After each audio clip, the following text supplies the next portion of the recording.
Hey everyone, welcome back to Wait It Gets Better. This is episode 53 and today's topic is ADHD. Now today's topic I have no story time, mostly facts are today for today. I was debating on doing this episode with talking about ADHD and ADD at the same time, but I'll save ADD for a future episode. So let's dive in. Now I asked the research, what is ADHD? And this is what it says. ADHD stands for Attention Deficit Hyperactivity Disorder. It's a neurodevelopmental condition, meaning it affects the brain develop it affects how the brain develops and works, especially areas related to attention, self-control, and activity levels. Now, core features of ADHD. People with ADHD may experience some combination of inattention, which is trouble focusing or staying on task, easily distracted, forgetfulness or losing things, difficulty organizing or finishing tasks, hyperactivity, feeling restless or on the go, difficulty sitting still, talking excessively. We have impulsivity, they acting without thinking, interrupting others, difficulty waiting their turn. Now there are types of ADHD. There are three main presentations of ADHD: predominantly inattentive, which often called ADD in the past; predominantly hyperactive, impulsive, combined type, both inattention and hyperactivity, impulsivity. Important things to know: ADHD is not laziness or lack of intelligence. It affects children and adults. Symptoms can look different in adults: more internal restlessness, disorganization, emotional overwhelm. Many people with ADHD are creative, empathetic, intuitive, and energetic. Causes: ADHD is believed to involve genetics, runs in families, differences in brain chemistry, especially dopamine, brain development differences. It is not caused by bad parenting, sugar, or screen time. And treatment and support. ADHD can be managed with behavioral strategies and structure, therapy or coaching, medication for some people, lifestyle support, sleep, movement, and routines. And now I ask, what is the difference? What is the difference in ADHD in adults versus children? And this is what it says. ADHD symptoms, inattention, hyperactivity, impulsivity, are similar in adults and children, but manifest differently. Kids show physical restlessness and blurting out, while adults often have internal restlessness, procrastination, and impulsive decisions, spending, driving, etc. Children's issues focus on school, play, while adults face work, relationship, and executive function challenges, time management, organization, emotional regulation, with co-occurring conditions like anxiety, depression, are more common in adults. And in children, the more obvious physical symptoms for ADHD are hyperactivity, running, climbing, inability to sit still, fidgeting, excessive talking, impulsivity, blurting out answers, interrupting, and difficulty waiting their turn, and inattention, careless mistakes, difficulty finishing homework, losing things and not listening. And in adults, more subtle internal executive function, hyperactivity, internal restlessness, feeling on, fidgeting, subtly, tapping, jiggling, impulsivity, impulsive spending, interrupting, poor driving, risky behaviors, difficulty with follow through, and inattention, difficulty focusing at work, meetings, poor time management, losing keys, wallet, procrastination, chronic lateness, and difficulty organizing tasks or life. Some of these, this is what the research is saying. This is not coming from me. I'm just reading what it says. Some of these answers I'm not kind of it's kind of not, yeah. Anyway, let me finish. Key differences in presentation: manifestation. Childhood hyperactivity is outward. Adult hyperactivity is often internal restlessness, boredom. The impact: child's issues are academic, social. Adult issues are professional, job loss. See, like, that's the thing. I always like to, like, before I finish this statement, what this research is saying, I don't like how sometimes the research that I do, like, I'll just put it I'll just copy and paste it onto my thing and then read it, and I'll give story time and things like that. And sometimes, like, as I like to read for the first time as I'm going, because it gives me, like, more room to, like, say things as I go along, and it gives it more of, like, a so sometimes the research, it just brings a stigma to the mental illness that I am talking about, and most of this research, as I'm reading it, I'm like, "Okay, this is a little harsh." Like, just because somebody has ADHD doesn't mean they can't maintain relationships, it doesn't mean they can't maintain jobs. Like, I hate how sometimes when I do the research, it brings a little bit of stigma to what I'm talking about, and, like, I was actually reading something the other day how, like, sometimes, like, certain researchers are very biased and they say certain things, but, like, no, this is me reading as I go, and this is how I like to outline the episodes, but I will give, like, I will state as I'm going along, like, I don't like what this says, like, I'm just reading what it says, but I don't like what it says. So there we go. Some of this stuff, like, oh, adults issues, professional job loss. I don't like that.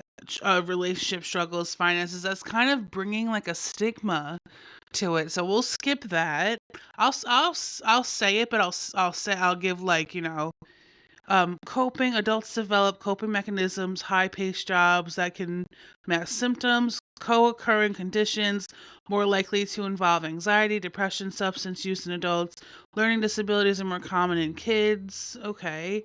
Diagnosis, treatment, diagnosis relies on parent, teacher reports for kids, self-reports, and history for adults, with symptoms needing to start before age 12, and treatment similar core treatments, medication therapy, but adult therapy focuses on executive function, routines, and coping skills.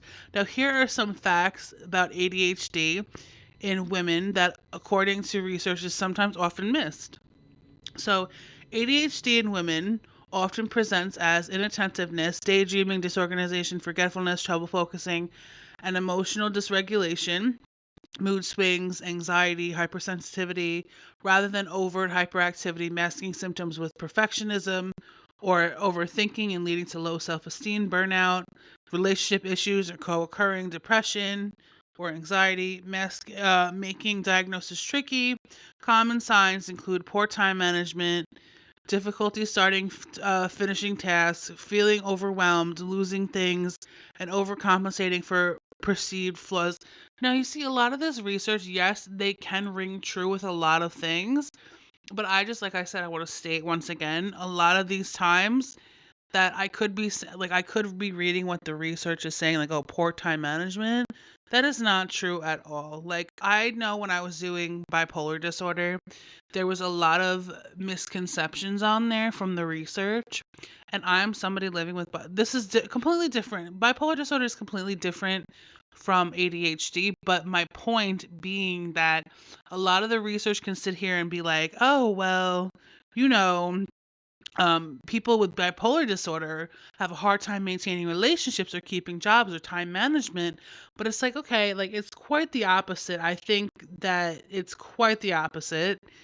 So, like I said, if I'm reading this research, I'm going to state whether I agree with what it's saying or not, because I read it as I go and I'm using my common sense, and I'm like, okay, I'm somebody living with this mental illness, but I don't think what this is saying rings true. So, anyway, but let's get back to it. Inattentive symptoms, more prominent: difficulty focusing, mind wandering, zoning out, trouble following conversations or instructions, disorganization, messy spaces, losing items, keys, phones, struggling with multi-step tasks, forgetfulness, missing appointments, forgetting details, being absent-minded, poor time management, procrastination, underestimating time and missing deadlines, and task initiation completion, starting projects but struggling to finish them, and distractibility, easily sidetracked by internal thoughts or external stimuli, and hyperactive impulsive symptoms can be internalized, internal restlessness, feeling fidgety, restless, or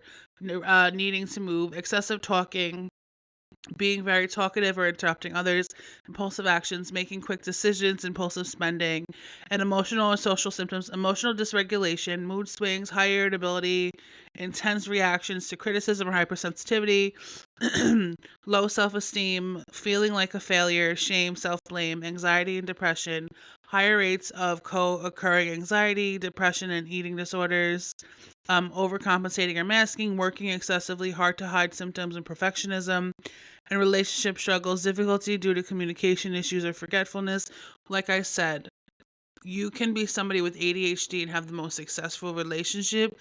So, like I said, this part where it says relationship struggles, don't listen to that. Just because you have ADHD doesn't mean you're going to have a hard time maintaining relationships.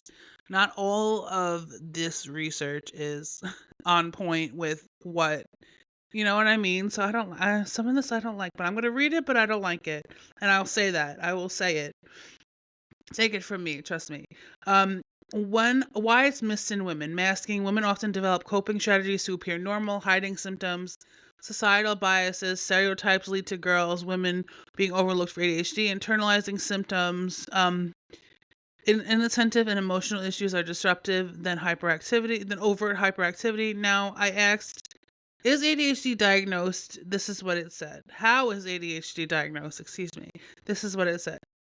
ADHD diagnosis involves a comprehensive evaluation by a healthcare professional using clinical interviews, standardized rating scales like the DSM-5 criteria, and input from parents, teachers, or partners to assess persistent symptoms, inattention, hyperactivity, impulsivity across multiple settings, home, school, work, that impair functioning with other conditions like anxiety or learning disabilities.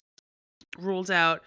There's no single blood or brain scan test. It's clinical process based on detailed history and behavior patterns. Clinical interview. A doctor, pediatrician, psychiatrist, psychologist talks with the individual and gathers information about their current and past behavior, mood, and medical history. You get information from others. They'll ask permission to interview people who know you well, parents, partners, teachers, to get reports from different environments, home, school, work. Symptoms checklists, rating scales, standardized tools help assess these if symptoms meet criteria for inattention or hyperactivity, impulsivity, and as outlined in the DSM-5 Diagnostic and Statistical Manual of Mental Disorders and History of Symptoms. The symptoms must have started before age 12, be present for at least 6 months, and cause significant problems in at least 2 settings, home and school, and ruling out other conditions. A medical exam and history help exclude other issues like sleep disorders, learning disabilities, anxiety, or depression that might mimic ADHD, and cognitive psychological tests, optional. Some providers use tests to check cognitive skills, memory, planning, executive function, and rule out learning difficulties. Now, who diagnoses ADHD? Primary care providers may refer you to specialists and psychiatrists, psychologists, and neurologists, especially for children. Now, I was originally, like I always talk about this, diagnosed with ADD, but that was ultimately diagnosed by a neurologist. So definitely a neurologist will help diagnose. Important considerations: ADHD symptoms can be normal developmental behaviors. The diagnosis focuses on the the way this is worded, on the impairment they cause, and a diagnosis requires symptoms to be pervasive and significantly impact daily life. Now, here are some coping strategies for teens, adults, and children with ADHD, according to the research. Effective ADHD coping strategies involve building structure, routines, checklists, and timers, managing focus, breaks, mindfulness, music, improving organization, breaking down the tasks, visual aids, promoting well-being, exercise, sleep, nutrition, saying no, and using emotional regulation techniques like stop method, stop, take a breath, observe, and proceed. For impulsivity, with variations tailored for adults, teens, and kids by leveraging parent support, school accommodations, and self-advocacy. Now, for everyone, for kids, teens, and adults, routines and structure, consistent daily schedules, morning routines, Checklists and planners help reduce overwhelm. Task management, break large tasks into smaller steps, use timers, and take short, frequent breaks. Mindfulness and movement, deep breathing, meditation, yoga, and quick exercise bursts improve focus and calm restlessness.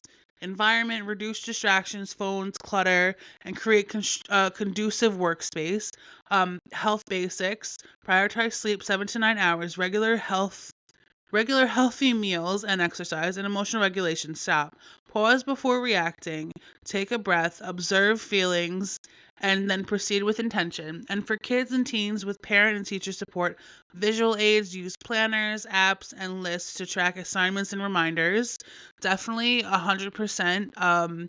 I will always be a proponent for planners and reminders because that was ultimately what led to my success in my beginning stages of going to college when I went to Suffolk. Definitely a planner and reminders and using apps to help remind you. It'll keep you on top of it. 100%. I'm such a huge proponent for that. School support. Ask teachers for seating changes, front of class, quiet spaces, or extra time. Um, Positive reinforcement, praise and reward good behavior and achievements, clear communication, parents using I statements and pointing out contrasts. How does not doing homework help you do well? And activity breaks, request movement breaks when feeling restless in class. And for adults, self-management focus, prioritization, learn to say no and prioritize essential tasks, time management, set time limits, write out agendas and use checklists. Declutter. Keep work and home environments organized for easier access to items. Manage distractions. Silence notifications and create focused work zone. And medication. Take prescribed medications as directed. Take that up with your doctor or primary care physician or neurologist when they prescribe you the medication. And key tools, planners, apps for tracking tasks and schedules, and timers for focus work and intervals, and music and white noise, soothing instrumental and classic music. Classical music can help aid focus. Now, here are some myths versus facts about ADHD. ADHD is a real neurodevelopmental disorder, not laziness or bad parenting, often persisting into adulthood. It affects people of all genders through though symptoms differ, boys often hyperactive, girls often inattentive. Myths suggest that ADHD goes away, medication is addictive, and or sugar causes it. Facts. Okay, this is what it says. I was reading that wrong. I'm like, wait, what is this saying? Oh my god, I can't. Myths. I can't. Myths suggest ADHD goes away, medication is addictive, and sugar causes it. That's a myth. And facts show it's a lifelong condition needing varied management, therapy, lifestyle, meds to help focus without typical addiction, and sugar isn't the cause. And okay, let's get to it. Common ADHD myths versus facts. Myth: ADHD goes away in childhood. A fact: ADHD is often a lifelong condition, persisting into adulthood. For many, those symptoms can change. And myth: people with ADHD are just lazy or lack willpower. That was a myth. A fact is ADHD is a brain-based disorder affecting executive functions like focus and impulse control, making tests difficult, not a character flaw. A myth: only boys have ADHD. A fact: ADHD affects all genders, but girls are often underdiagnosed because they may present with inattentive symptoms, daydreaming, disorganization rather than hyperactivity. A myth: medication is the only treatment or it's addictive. A fact: medication is effective, but often one part of treatment alongside therapy and lifestyle changes. Proper use of prescribed stimulants isn't typically addictive. A myth: sugar causes ADHD or makes it worse. Fact: sugar does not cause ADHD. Though diet can affect symptoms, it's a biological condition, not diet driven. And a myth: ADHD is overdiagnosed. A fact is increased diagnosis reflects better awareness. Overdiagnosis: a proper diagnosis requires a comprehensive evaluation. Myth: ADHD means a person can't be successful. 100%, and we just talked about this. A fact: Many successful people have ADHD. Hyperfocus on interests can even be a strength, and effective management opens the path to success. 100%. That was my main, message before when I was reading some of the facts, and I was like, I don't like what this is saying. I don't like how this is saying that people with ADHD have poor time management skills or this or that. And that's my main point about a lot of my topics that I do. Like when I did the topic about autism, when I did the topic about bipolar disorder. Like, yes, these are all different things, but at the end of the day, none of them are gonna lead you to nowhere. You know what I mean? It's gonna lead. You're gonna be successful. You're gonna be able to have a successful life regardless. So don't ever let information or facts or somebody tell you otherwise, because you all have the keys to success. It's in your hand, but it's just a matter of how you manage is how you manage it. You know what I mean? So don't ever let someone tell you can't be successful. You will be. Just put your mind to it and you can do it. Here are some resources. Reliable ADHD resources include major organizations like CHADD, ADDA, NIMH, and CDC offer research support groups and practical tools for children, adults, and families. Also, look into university centers like Mount Sinai and online communities such as Totally ADD and ADD Etude magazine or Attitude magazine with ADD as the beginning.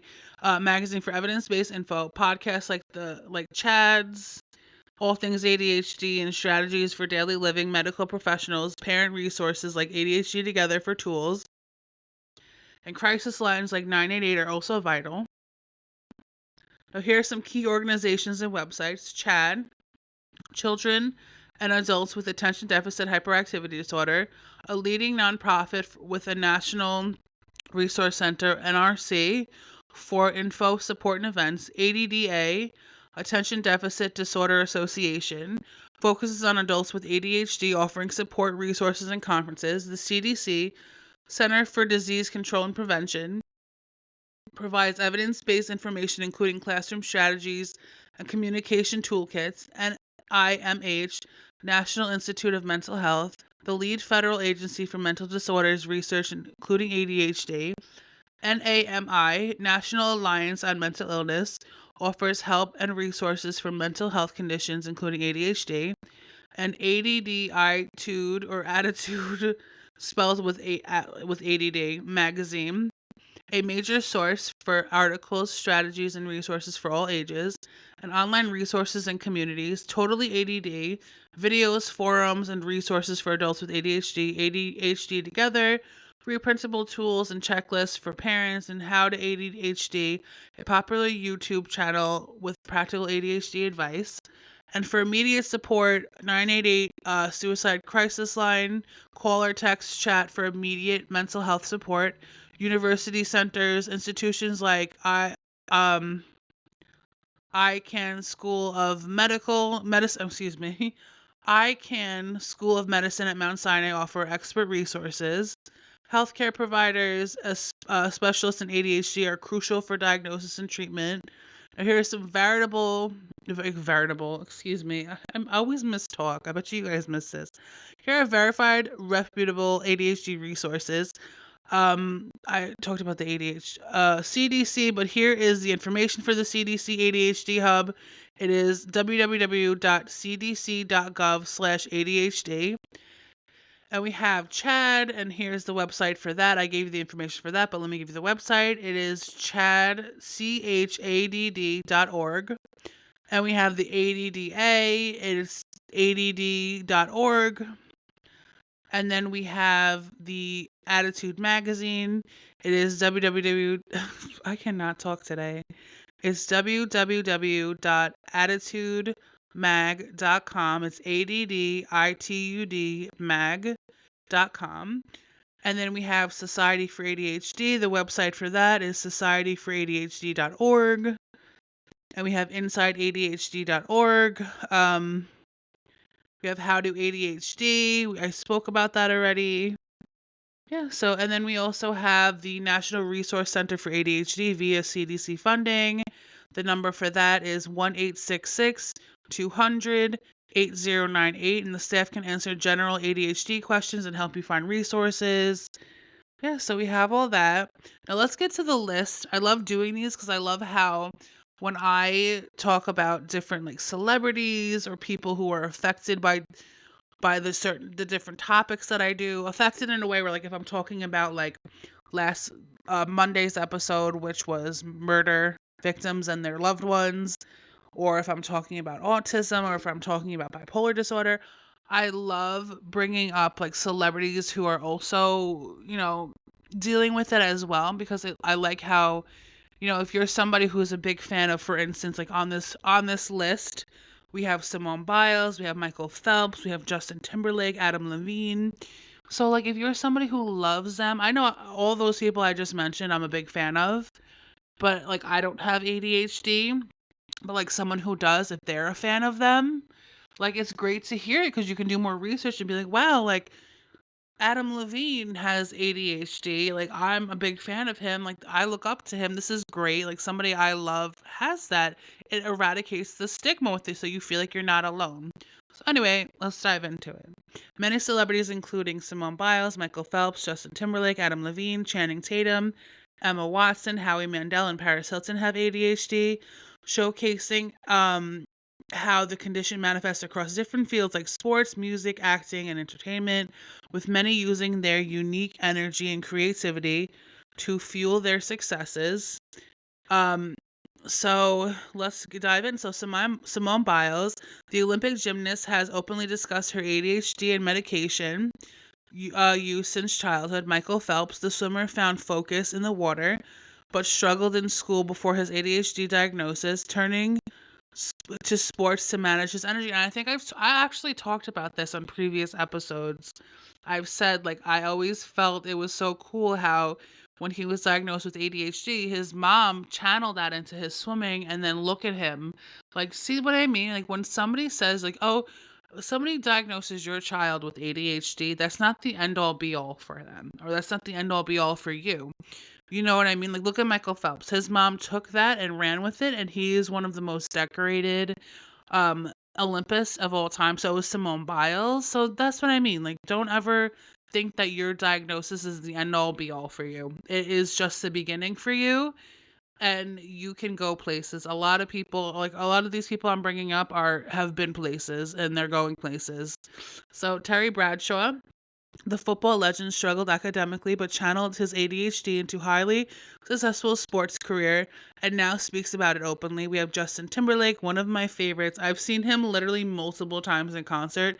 He puts on an amazing show. So, you know what I mean? Manages ADHD alongside OCD, using high energy performance and as a creative outlet. We have Adam Levine, the Maroon 5 frontman, wrote about accepting his ADHD diagnosis. Will I Am uses music and as a superpower to cope with and manage his ADHD. We have Channing Tatum. He has spoken about childhood struggles with ADHD and its impact on school. Emma Watson, the actress, was diagnosed young and advocates for neurodiversity. Howie Mandel, the comedian and host, openly discusses his ADHD and OCD, finding ways to thrive. And Jim Carrey, his frenetic acting style reflects his ADHD, which he uses in his art 100%. Has anyone seen Jim Carrey do his comedy like on a talk show or even in a movie? Like he has been in some of the best movies of all time, or he's one of the most funniest people of all time, and all of that is like being channeled with his ADHD. So 100%, like just like I love this. I love when I talk about the celebrities in these topics because you look at different people and you can be like, okay, like Jim Carrey, that could be me one day. You know what I mean? So Zoe Deschanel, she uses crafting as a focus tool. I love that. I love crafting personally. I can't wait to get back into crafting one day. I love it. Highlighting ADHD creativity. I love that. Trevor Noah, the comedian, has discussed how ADHD impacts his daily life. Paris Hilton, the socialite and DJ, who has spoken about living with ADHD since childhood. Gwyneth Paltrow. I didn't know Gwyneth Paltrow Learned about her own symptoms after her daughter's diagnosis. And Jamie Oliver, the famous chef, uses cooking to channel his ADHD and impulsivity. I love that. So, if you are somebody who is diagnosed with ADHD in adulthood or in childhood, definitely look for ways to help your child or look for ways to help yourself channel all of it. There's so many different ways you can channel that energy and turn it into a success. So, I love that. Now, these celebrities demonstrate that ADHD, while challenging, can coexist with immense success when strengths are recognized and managed effectively. So now let's give some affirmations for ADHD. I love affirmations. So self-compassion and acceptance. My brain works differently, not wrongly. I'm allowed to need reminders, breaks, and support. Struggling does not mean I'm failing. Be kind to myself. I can be kind to myself while I grow. I'm learning what works for my brain. Now, this is for focus and overwhelm and executive function. I can take one small step at a time. Starting is progress, even if I don't finish. I don't need perfect focus to make meaningful progress. It's okay to pause, reset, and begin again. My pace is valid. Emotional regulation and inner critic. My emotions are real, even when they are intense. I can feel overwhelmed without being broken. I am not too much. I'm responsive and sensitive. I'm allowed to ask for clarity and patience. I release shame that does not belong to me. And we have strength based ADHD affirmations. My creativity is a strength. I notice things others miss. I can hyper focus on what matters to me. My curiosity brings value. I'm resilient even on hard days. Now, productivity without pressure. Rest is productive for my brain. I do not need to earn a rest or care. Done perfectly is better than not done at all. I am allowed to build systems that support me, and today's capacity is enough. And when you're feeling discouraged, I have survived every day, every hard day so far. Progress is not linear, and that's okay. I'm not behind, I'm on my own path. I can begin again as many times as I need. I deserve understanding, including for myself. And how to use them. Pick one affirmation per day, write it on a sticky note or reminder, pair it with grounding, excuse me, pair it with a grounding breath and say it even when you don't fully believe it yet. Now, here are some affirmations for parents of kids with ADHD. Now, here are some mental health affirmations specifically for parents of children with ADHD. So we have compassion for yourself as a parent. I'm doing the best I can with the information I have today. Parenting a child with ADHD is challenging and it's okay that it feels hard. And needing support does not mean I'm failing as a parent. I'm allowed to feel tired and still be a good parent. My effort matters, even when results aren't immediate. Understanding your child. My child is not giving me a hard time. They're having a hard time. My child's behavior is communication, not defiance. Progress looks different for my child, and that is okay. I can separate my child's challenges from their worth. My child is more than their hardest moments. And patience, regulation, and connection. I can pause before responding. Repair matters more than perfection. Calm moment of connection is powerful. I'm learning alongside my child. It's okay to reset and try again. And letting go of guilt and comparison. I release unrealistic expectations placed on me and my child.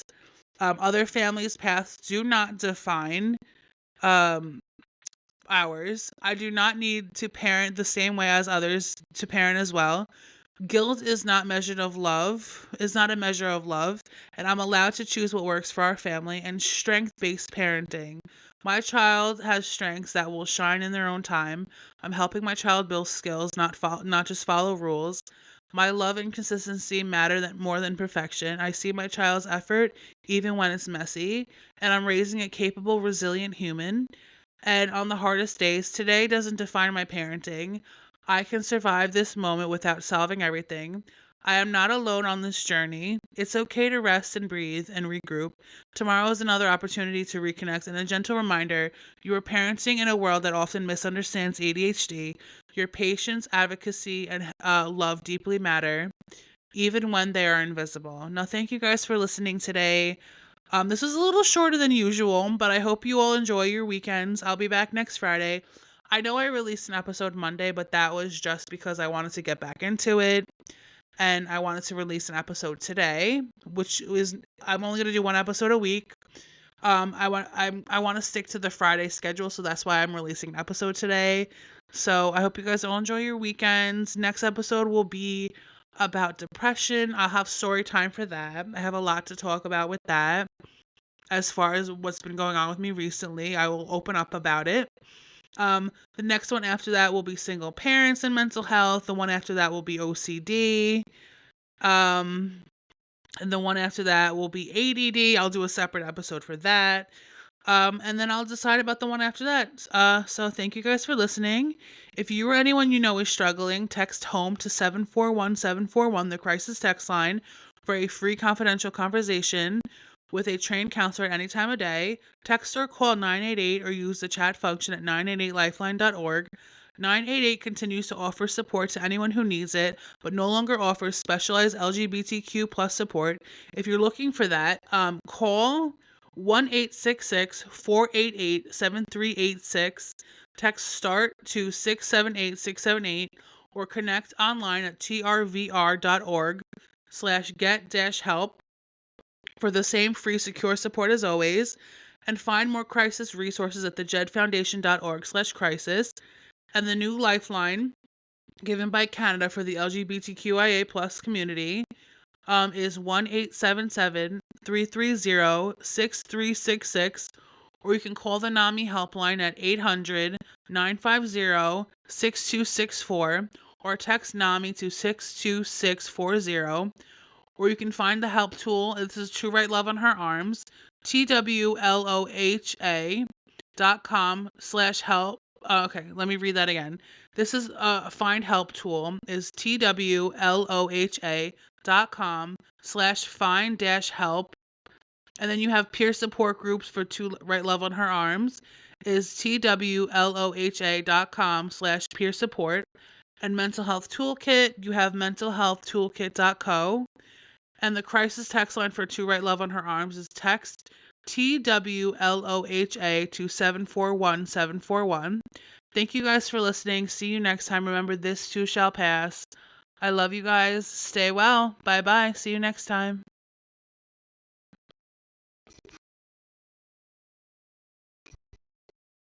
Oh my goodness.